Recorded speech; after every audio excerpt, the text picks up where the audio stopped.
পার্কের বিকেল, গাছের ফাঁক দিয়ে রোদ পড়ছে। রুদ্র ও নীলা বেঞ্চে পাশাপাশি বসে আছে। নীলার চোখে জল, সে মুখ ফিরিয়ে আছে। নীলা, তুমি কিছু বলছো না কেন? এত চুপচাপ কেন বসে আছো? চোখ মুছতে মুছতে নীলা, কিছু না রুদ্র, তুমি চিন্তা করো না। তুমি কাঁদছো সেটা কি আমি বুঝবো না? তুমি জানো তোমার যে কোনো সমস্যা প্রথমে আমাকেই বলবে তুমি। নীলা আস্তে মাথা তোলে। আজ স্কুলে সবাই আমার প্রজেক্টটা নিয়ে হাসাহাসি করলো। অনেক কষ্ট করে বানিয়েছিলাম, কিন্তু বুঝলো না আমি কত চেষ্টা করেছি। আরে, এর জন্য কাঁদতে হয় নাকি? দেখো নীলা, চেষ্টা কখনোই বিফলে যায় না। আজ ওরা বুঝেনি, কিন্তু একদিন ঠিকই তোমার কাজের দাম দেবে। তুমি সবসময় এভাবে আমাকে মানিয়ে নিতে পারো কিভাবে? কারণ তুমি আমার বন্ধু, আর বন্ধুর চোখে জল আমি সহ্য করতে পারি না।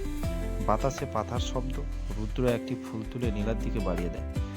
এটা নাও, আজকের দিনটা খারাপ হতেই পারে, কিন্তু আজকের বিকেলটা সুন্দর করতে পারি আমরা।